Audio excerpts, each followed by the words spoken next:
सो इन अ cricket match जैसे last ball बची है और 6 रन मारने हैं टू विन द मैच, ठीक है, एंड अगर 6 रन हो जाते हैं तो can you imagine even if that person that cricketer has just 20, total run सिर्फ 20 है, तब भी हर बंदा ये बोलता है कि इसकी वजह से मैच जीते है ना। ये वही लास्ट 6 रन है जो आपके पास है।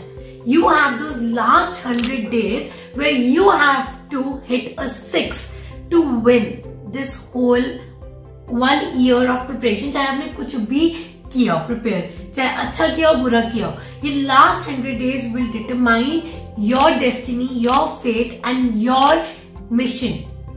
So hi everyone, I'm Dr. Kanika and I'm Dr. Shivang and welcome back to Dr. Do।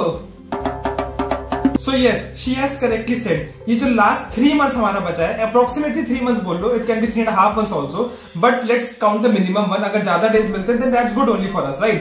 So जो लास्ट 3 months है, पहली बात हम 2 पार्ट में डिवाइड करते हैं लोगों को। One who are thoroughly prepared till now। See, definitely you guys have an edge, but we have seen so many people जो अभी तक बहुत अच्छा प्रिपेयर कर रहे होते हैं, ग्राफ ऐसे होता है बट सडनली डाउनफॉल हो जाता है, एंड उनका लास्ट के फ्यू मंथ्स में सही से प्रिपरेशन ना होने की वजह से सिलेक्शन रुक जाता है। एंड ऑन कॉन्ट्रेरी हमने दूसरे टाइप के भी लोग देखे जो अभी तक एकदम फ्लैट लाइन पे नीचे धीरे धीरे चल रहे होते हैं, बट सडनली जो लास्ट 2-3 मंथ्स बचे तो उसमें उनको ऐसा अपना फुल कंसंट्रेशन एंड एनर्जी लगा देते हैं कि जूम they get selected in government college. So yes, पहली चीज जान लो, it's possible. From here you can still do it and still get a very decent government medical college। Exactly। So in these last 3 months एक ये ऐसा phase है जिसमें most of the students think कि हम give up कर देते हैं, quit कर देते हैं। ये फीलिंग आती है, ये सिर्फ आपके साथ नहीं हो रहा है, ये सबके साथ होता है। और ये लास्ट 3 मंथ्स में मैं बताऊं तो इतना रोलर कोस्टर होता है कि जो भी तुम ग्रैंड टेस्ट मॉक टेस्ट दे रहे होंगे उनमें स्कोर भी किसी में बहुत अच्छा आ रहा होगा, किसी में बहुत कम आ रहा होगा, है ना। And when you compare it with your friends तो उनका स्कोर सपोज ज्यादा है तो आपका इमीडिएटली मन करता है यार ड्रॉप ले लो यार, नहीं हो पाएगा इस साल, और मन नहीं करना पढ़ने का, रो रहे हो, पूरा दिन वेस्ट हो जाता है ना। इन सारी चीजों से कोई भी फायदा नहीं मिलने वाला। एज आई सेड, आपको यही लास्ट 100 days की वैल्यू निकालनी है। इन लास्ट 100 days में आपको 100% नहीं देना अपना, you have to give your 200% and then you would achieve whatever you want to. At least you should try, you shouldn't regret कि तुमने ट्राई ही नहीं किया। राइट, ये रिग्रेट हमारे साथ ऑलरेडी क्योंकि हो चुका है इसलिए बता रहे हैं, and we didn't repeat the mistake again. इसलिए जो हमने अपना नीट पीजी का एग्जाम दिया था उसको सक्सेसफुली बहुत अच्छे रैंक से क्वालिफाई कर लिया था।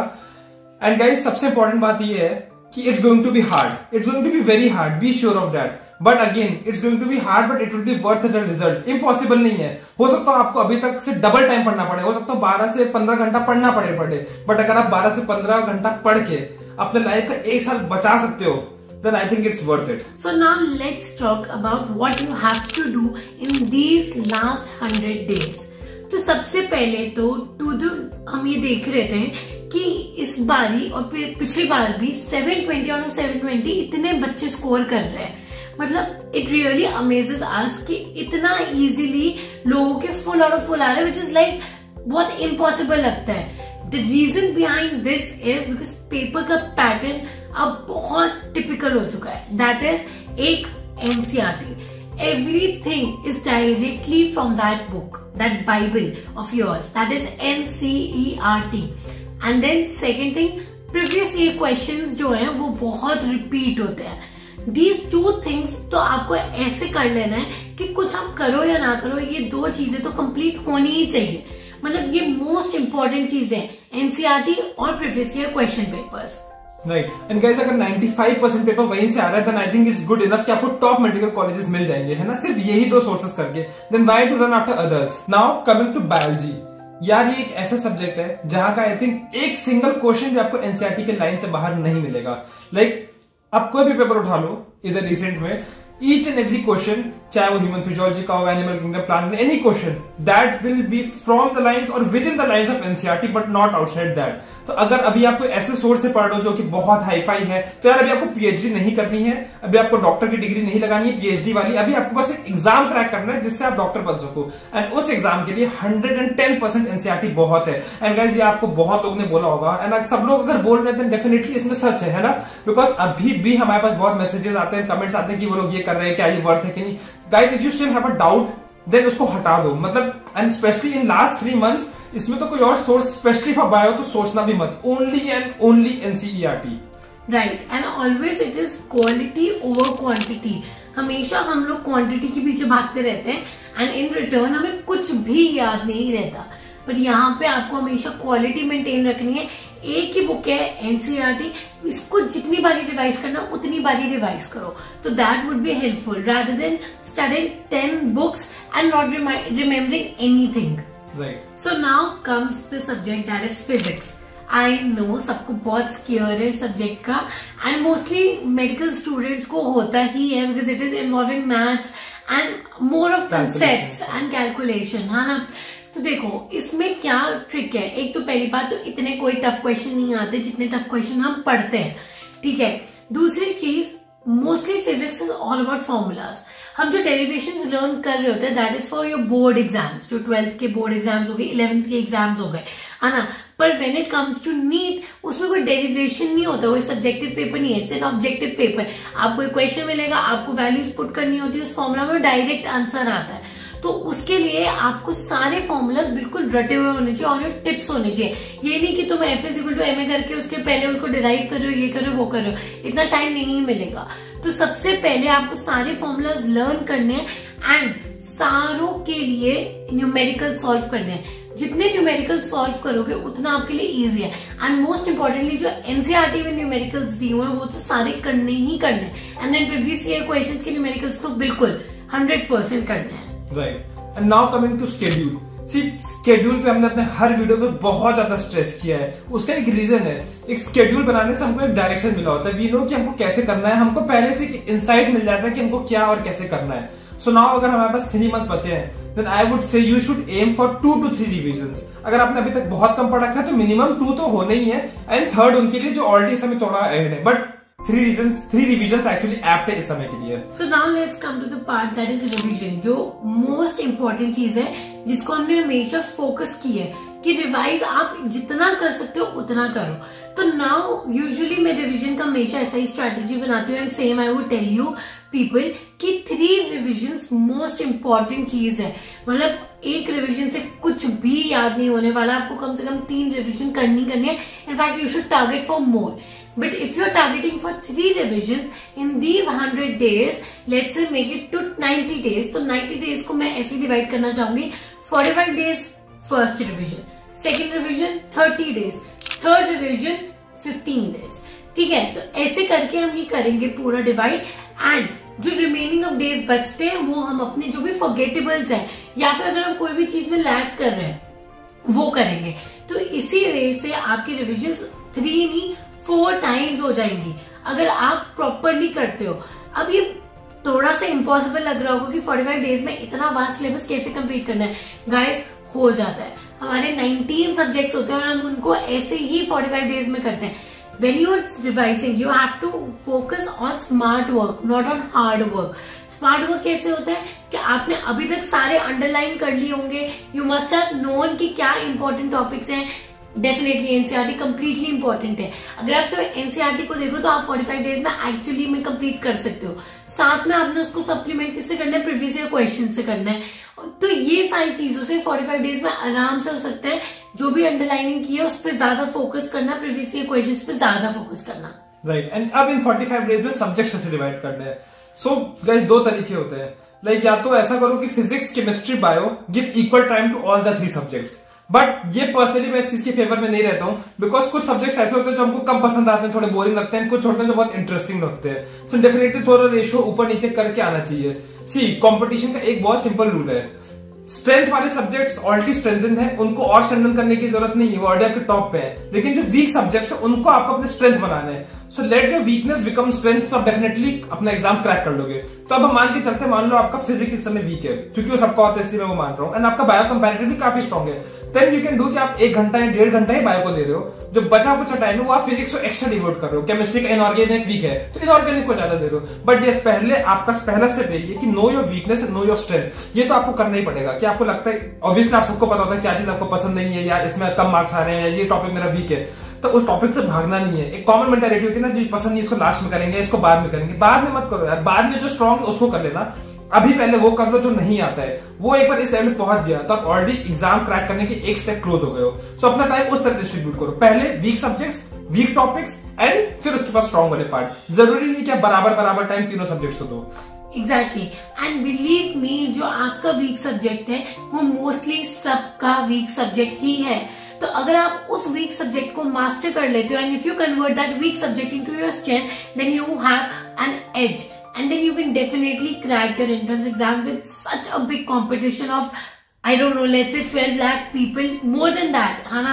तो आपको अपनी weakness पे ही work करना है and you have to convert that into your strength. Right. Second thing, previous year questions. यार मतलब प्रीवियस ईयर क्वेश्चंस की बहुत ज्यादा वैल्यू होती है। रीजन बीइंग, यार एग्जामिनर्स बहुत लेजी होते हैं, उनके पास इतना टाइम नहीं होता यार, उनके पास बहुत काम धाम है, सिर्फ ये काम थोड़ा एक पेपर सेट करना है। सो एंड अल्टीमेटली वो फिर से पूरी एनसीईआरटी तो पढ़ के आपके लिए क्वेश्चंस निकालने नहीं वाले हैं। एंड एनसीईआरटी तो इतनी बुक है ना, उसी में से क्वेश्चंस आना है। सो कहीं ना कहीं कोई ना कोई पेपर में पहले आ ही चुका होगा। So previous year question, at least previous 5 years 10 years के पेपर्स आपके टिप्स में होने चाहिए।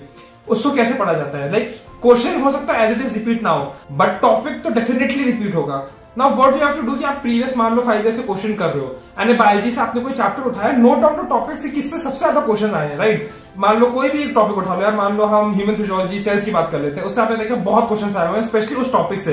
देन मेक श्योर कि उस टॉपिक के एनसीईआरटी से आपको एक छोटी सी वैल्यू से लेकर एक एक चीज मतलब बाइबल की तरह रटी हुई है, मतलब फिर उसमें से यार चाहे कहीं से भी दे दे आपको छूटना नहीं चाहिए। सो जब आप प्रीवियस ईयर क्वेश्चन करो, don't just focus on the questions, focus on the topics जिससे क्वेश्चन आ रहे हैं, बिकॉज प्रोबेबिलिटी यही कि उन्हीं टॉपिक से आपका मेजॉरिटी ऑफ द पेपर फिर से बनेगा। Right, now come to the next point, that is MCQs. Usually हमें क्या होता है, हम थ्योरी पढ़ते जाते हैं, पढ़ते रहते और हमें लगता है कि हमें सब आता है, बट जब वो थ्योरी को एमसीक्यू पॉइंट ऑफ व्यू से हम देखते हैं तो हमारे एमसीक्यूज एक्चुअली में बहुत गलत होते हैं। मे बी बिकॉज हमने थ्योरी में कुछ लाइंस इग्नोर कर दी जो बहुत इंपॉर्टेंट थी, और मे बी हमने एमसीक्यू की इतनी प्रैक्टिस ही नहीं की कि हमने यही नहीं देखा कि उसमें लिखा है ऑल ऑफ दीज एक्सेप्ट, ये जो बहुत ही टिपिकल वर्ड्स होते हैं जो मिस होने पे पूरा के पूरा आपको नेगेटिव स्कोरिंग देते हैं, है ना। एंड यहाँ पे you can not afford negative marks, क्योंकि बहुत मतलब ब्लंडर हो जाता है आता हुआ क्वेश्चन अगर आप गलत कर दो, है ना। तो नाउ अब एमसीक्यूज क्या आपको प्रैक्टिस डेली करनी है, इवन इफ सपोज पूरे दिन में आपने पढ़ाई नहीं की तब भी आपको एमसीक्यू के लिए तो दिन निकालना ही निकालना है। तो अब एमसीक्यू को आपको टारगेट ऐसा बनाना चाहिए कि अराउंड 200 एमसीक्यूज आप करो, है ना। 200 अगर आप पर डे करते हो तो you can definitely master your subject. 200 MCQs को you can divide it into 3 subjects you have. So let's say 100 for bio because obviously you can do that very quickly। अगर 100 bio के हैं तो आप आराम से ये समझ लो टाइमर लेकर चलना, तो अराउंड टारगेट करो कि 100 MCQs ऑफ बायो आप 30 मिनट्स में कर लो, है ना। तो इतनी जल्दी आपकी स्पीड होनी चाहिए। So now coming to physics and chemistry, now उसके भी आपको एमसीक्यूज करने। सो डिवाइड कर लो कि 50 फिजिक्स के कर लिए, 50 केमिस्ट्री के कर लिए, है ना। एंड मतलब depending on your mood also you can make it 40:60 का रेशियो भी, पर ऑब्वियसली मूड हमारा कभी भी नहीं करेगा कि हम वीकर सब्जेक्ट्स को सॉल्व करें, पर ये आपको याद रखना है weaker subjects will give you the edge, तो उसको आपको ज्यादा करना ही करना है। Now coming to mock test, again ये भी एक ऐसी चीज है जिसको सुनते ही लोग भाग जाते हैं, स्पेशली जो थोड़े से कंपैरेटिवली अंडर प्रिपेयर्ड होते हैं या जिनका सिलेबस खत्म हो जाता है वो तक यार वो लोग ये सोच रहे होते हैं कि यार अभी एक बार और पढ़ लूं उसके बाद टेस्ट दे दूंगा, क्योंकि मुझे पता है मेरे मार्क्स अच्छे नहीं वाले होते हैं। गाइस ट्रस्ट मी, ऐसा साइकिल है जो बार बार होगा। आप सेकंड टाइम भी पढ़ लोगे ना फिर भी आपको मॉक टेस्ट देने का मन नहीं करेगा, आप कहोगे एक बार और पढ़ लूं यार, अभी मेरा थोड़ा कुछ बच गया, मैं उसको कंप्लीट करने के बाद फिर देता हूं। बट यही सबसे बड़ा ब्लंडर हमारा होता है। लाइक ट्रस्ट मी, ये बहुत बड़ा ब्लंडर है। आपने कुछ नहीं पढ़ा है, आपने 30% सिलेबस खत्म किया, कोई बात नहीं, just go and give a mock test.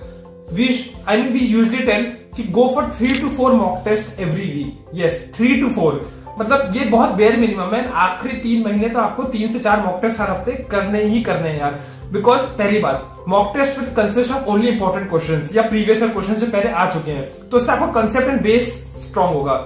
Secondary चीज जो हम बार बार बोल रहे थे अपनी वीकनेस पे वर्क करो, वीकनेस पे वर्क करो, वो वीकनेस पता कैसे चलेगी? मॉक टेस्ट देखिए ना यार, आज तुमने मॉक टेस्ट दिया, तुमको समझ में आ जाएगा कि तुम्हारा स्कोर कम है, तो क्यों कम है? कौन से क्वेश्चंस मिस कर रहे थे, कौन से सब्जेक्ट में कम आया, कौन से सब्जेक्ट में कौन सा टॉपिक वीक है, तो आपको अपनी वीकनेसेस पता चलना स्टार्ट हो जाएंगी। Then you will act on the weakness and then make them strong. तो यार मॉक टेस्ट तो हमेशा करना ही है। अब मॉक टेस्ट करके छोड़ना नहीं है, मॉक टेस्ट को रिव्यू करना बहुत इंपॉर्टेंट होता है। लाइक आज आपने मॉक टेस्ट दिया, ट्राई करो कि उसी रात उसको फिर से रिव्यू कर लो एक बार कि क्या क्या आपने मिस्टेक्स किए थे, कहां का गड़बड़ की है। So mock test and reviewing them, they should go side by side and they are very important. Also, we have this very big tendency of avoiding chapters which we do not understand. Guys, you cannot do this. ठीक है? You have 720 marks का paper, उसमें आपको कम से कम 620, 630 marks से above लाना होगा if you general to get a desired college. मतलब डिजायर्ड भी क्या है यार, गवर्नमेंट कॉलेज, है ना। तो उसके लिए आप कैसे कोई भी पेपर का मतलब कोई भी चैप्टर छोड़ के जा सकते हो। यू हैव नो आइडिया कि कौन से चैप्टर से ज्यादा वेटेज एकदम से ही पेपर में आ जाए। एंड ये भी कोई गारंटी नहीं है कि जो भी क्वेश्चन आप छोड़ रहे हो, जो भी चैप्टर आप छोड़ रहे हो, आप बाकी जो चैप्टर्स करके जा रहे हो उसमें आप 100% करेक्ट हो गए। तो कोई भी चैप्टर आपने नहीं छोड़ना है। ये अगेन आई एम रिपीटिंग, अगर आपको कोई चैप्टर नहीं समझ आ रहा, put in some efforts, watch so many videos, there are available, tons of videos are available on any of the platform, बहुत ऐप्स है, सब कुछ है, इतने रिसोर्सेज है जो हमारे टाइम पे कुछ भी नहीं था यार। तो आप लोगों को वो यूज करना है एंड एक भी चैप्टर नहीं छोड़ के जाना है। राइट, एंड बहुत मल्टीपल रिसोर्सेज मत भागना, there is again waste of time. जो आप जिससे करते जा रहे हो उसी, जो आपने किताब उठा ली है वही अच्छी है, ट्रस्ट मी। 19-20 का फर्क होता है, उससे आपको एकदम भी फर्क नहीं पड़ना है। जो आपने उठा लिया है, जो आपके पास ऑलरेडी है, जो आपने खरीद रखा है, जिसमें आपने ऑलरेडी इन्वेस्ट कर रखा है, बस उसी को अच्छे से ट्रस्ट करके जाओ। डेफिनेटली अगर बहुत हाई लेवल है तब उसको छोड़ दो, गो फॉर एनसीईआरटी। एनसीईआरटी से रिलेटेड एमसीक्यूज बहुत अवेलेबल है। सिर्फ basically you have to master the NCERT. आपने अगर वो कर लिया, इट्स कंप्लीटली श्योर कि आप इसी वीडियो में आके 3 महीने बाद कमेंट करोगे कि हमारा सिलेक्शन हो गया, एंड फिर हम लोग साथ पार्टी करेंगे। So guys, in the end we would just say you are the future of the world, you would be our future doctors. आपके ड्रीम्स सारे पूरे होंगे, बट सिर्फ यही एक 100 डे का फेज है जिसमें आपको मेहनत करने की जरूरत है, जिसमें थोड़ा स्ट्रगल, जिसमें पेन है। And remember, there is no gain if you have no pain, है ना। तो अपना पूरा strength, struggle, hard work, dedication, determination, perseverance सब कुछ लगा दो इसमें to achieve what you want to.